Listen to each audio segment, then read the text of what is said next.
Hi, so I'm Sarah. I'm a senior at UNF. I'm an anthropology major, minoring in psychology. Hi everyone, I am Natasha. I'm a double major, double minor. I'm studying at the University of North Florida. My majors are international studies with a focus on international relations, and my second major is anthropology. My two minors are international business and political science, and I'm set to graduate in December. So, what we're going to talk to you today, this is also from a very anthropological lens, just a very heads up to my audience here. And also, a fun fact, I'm actually your next door neighbor. I am from the Caribbean. My native country is Puerto Rico. So, I will insert the Emitic approach to this because I do have a feeling our certain parenting styles are quite similar throughout the islands. And our topic here is what we want to present to you is teaching independence through basic academic tasks. Why and what is that? Oh my gosh. Teaching independence, it's kind of hard to have that, especially in Jamaican culture, where mothers are very connected to their children and won't let them breathe. Why? Following directions independently, self-monitoring, self-regulating, and where's my other one? There you go. Community inclusion, ability to work independently increases self-confidence and future employment. Now, you have to understand that just because your child who has autism or whatever development it has, it does not mean that it doesn't have potential to seek any type of opportunity that has in life. It is a child. It just has something different than all of us, and the difference is beautiful. And we just really want to push and promote and beat the stigma that just because that there is a disability that you cannot succeed in life. That's really kind of where I'm coming from as this presentation. So keep that in mind. And just to say, to ability to work independently, it really does increase self-confidence and to go out there in the future employment and to go out there and put yourself out there, make friends. There's so many studies that prove that friends and going out there independently increases self-confidence. It decreases anger, which is something that we always want, and the temper tantrums and the acts of violence, which is the aim. So this is also, everything is interconnected. It's a circle. Everything connects with everything. So, and why? And the main thing is, most importantly, this child will one day be on his or her own, and you as a parent will not always be around. That's common sense. Everyone dies eventually, and you never want to leave the child because you help the child so much that this child, after you pass, it can't live as their own entity, as their own human being out in the real world. So, we take this very seriously, but we really wanted to, keep it and in this nice, friendly tone as well. So, parenting and culture. Now it's the time for anthropology. Okay, as I am a native to the island of Puerto Rico, I understand that Jamaican mothers, as I was grown up by, of course, my fellow islanders, the hen and her chicks mentality. No one touches the hen. The hen is surrounded by the chickens, and this is a saying in Puerto Rico that there's nothing more aggressive than a hen with their little chicks.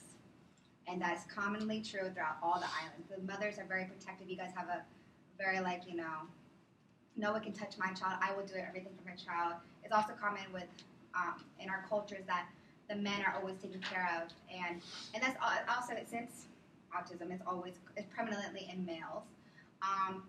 That, as well as that you want to be a caretaker, the provider, the giver to your child, and also the gender, if he or she identifies as male, which some know as well, is something that is instinctual to mothers who take on the gender norms of the nurturing, and I want to be the provider. It could be mother or father, but since this audience is mostly women, we'll aim for the mothers. For example, when practicing words such as cat and bat, help, I'll say the word. Do not say it for them. Because this is why, if you do start saying the words for them, and you do start saying things for them, they're not going to learn. They're not going to increase the self-confidence of doing it themselves. And therefore, language is also very important. How can they develop language?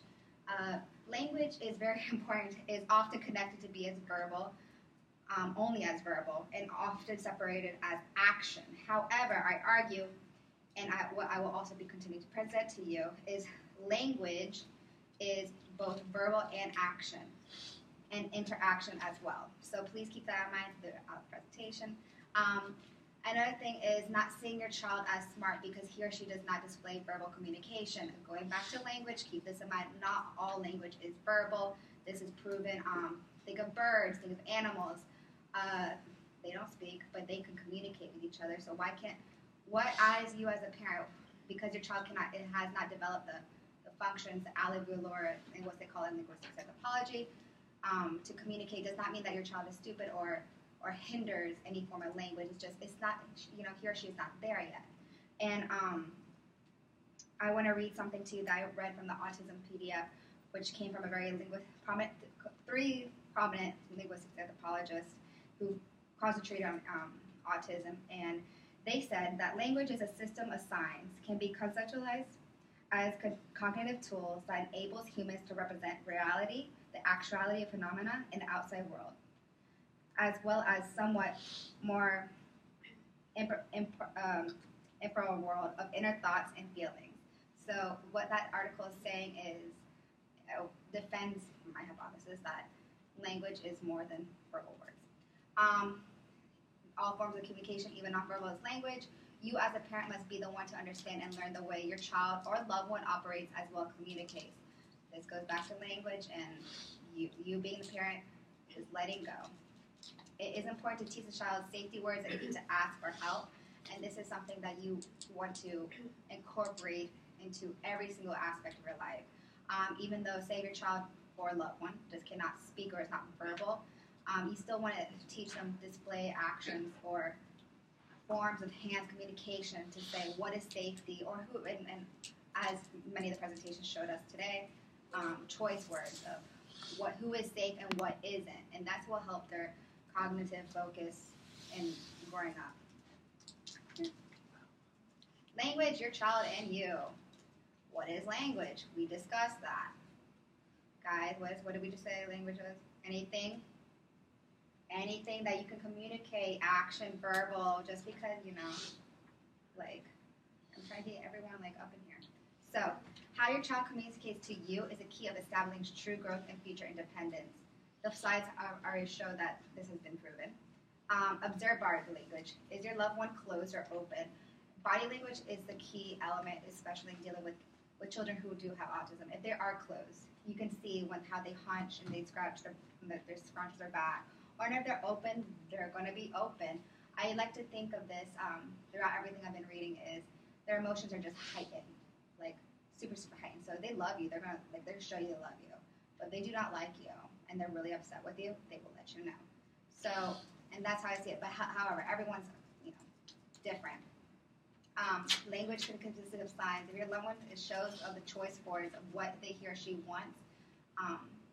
That establishes a great solid foundation of teaching the child to communicate, not with only you and their loved ones and then family, but in the outside world. So, and how? So there are a lot of different methods to promote teaching independence, going through different tasks. One thing that's a lot of different subcategories are visual support. Visual supports can help students learn how to follow a schedule or a routine, teaches them simply how to follow directions on their own. It can also help set goals, which is very important as adults. You want to have goals to strive for. Following routines and being able to let go and work on their own. So here's a guide for how to use the toilet. This one's very detailed. It goes step to step. So this is one you might want to start out when kids are just starting to potty train. They're just learning each individual step that they've never really experienced before. But as you get more into depth and they're practicing more often, you can kind of cut back on some of the more common sense steps that they seem to be getting more often on their own. This also helps follow directions and learning a routine, the simple routine of using the toilet. brushing your teeth, which for a lot of people seems kind of common sense, but a lot of kids with developmental issues don't quite have the organizational skills to put steps in order. So this is a visual prompt telling them exactly when to do each step. And you can also go a little more into depth if you need to. Instead of just saying brush your teeth, first you brush your top teeth, and then you brush your bottom teeth. Instead of just saying rinse your mouth, fill a cup with water, put it in your mouth, gargle, and then spit. You can do a bedtime schedule, which is basically the same thing. And a lot of these you want to tailor to your child. So you're going to start with brushing your teeth, doing your bath time, books, PJs, before finally going to bed. So a first then board also helps set up following a routine, and it can also help with goal setting. So you have your first activity, and then at the end, for the then, that's going to be their goal.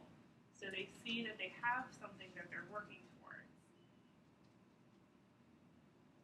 Token economy is the same way, but they tend to be on a little bit of a larger scale. You're going to be working a little bit harder, maybe a little bit longer to get to this final goal. Another really popular technique are work systems. And the technical definition is a systematic and organized presentation of tasks and materials that visually communicates at least 4 pieces of information to a student. It's a little wordy, so basically it's a guide that helps a student complete a task. And these are the 4 pieces of information. First, it should tell the student exactly what the task and the steps are. They can't complete a task if they don't know what it is, and it should typically be a visual guide so that you're not having to go physically or verbally prompt them what to do next. They should be able to kind of guide themselves through the process. Secondly, it should give the number of steps. You should be able to see exactly what they need to be completing in order to finish the task. Third, the task should have a finished product. They should know what the finished product is. Either a visual of what the final thing is, or if it's something they've had experience with, they should generally know what the finished product is supposed to look like. And then finally, they should know what they're going to do next. You've had them focused on this task, completing them, and you want to try to keep that focus instead of just kind of being a dead end.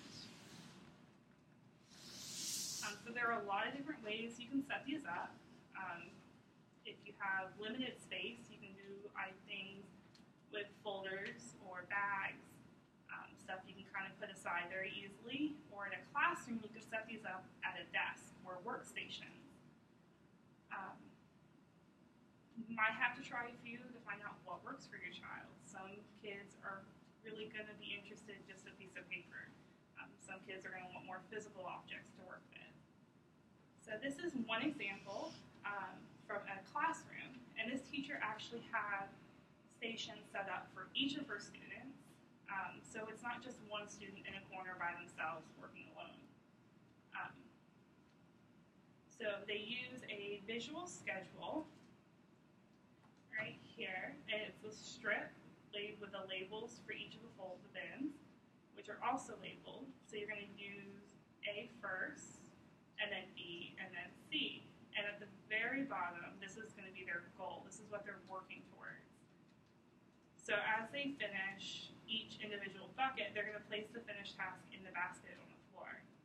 If you can see behind the labels, there's also images kind of giving clues as to what the task should be looking like at the end. So there's a couple of tips to make the work systems efficient and more effective. You want to kind of keep the clutter down. Don't have extra material in the space.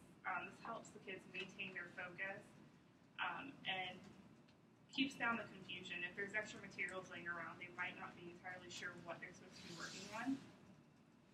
And you want to move the stations around.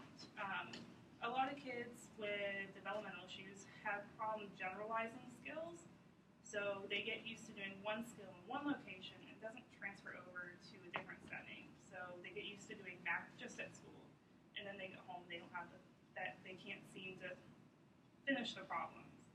So moving them around, using different teachers or teachers' assistants to kind of guide them can be really useful. You want to try and use as little prompting from you as possible.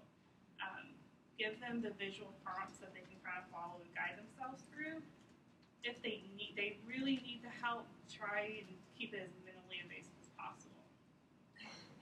And you should try and at least incorporate the child's interests a little bit. It's more likely to keep them motivated towards working for a task, and if it's something like coloring a picture, they're going to be more likely to want to color a picture of their favorite cartoon character rather than just some random thing that they have absolutely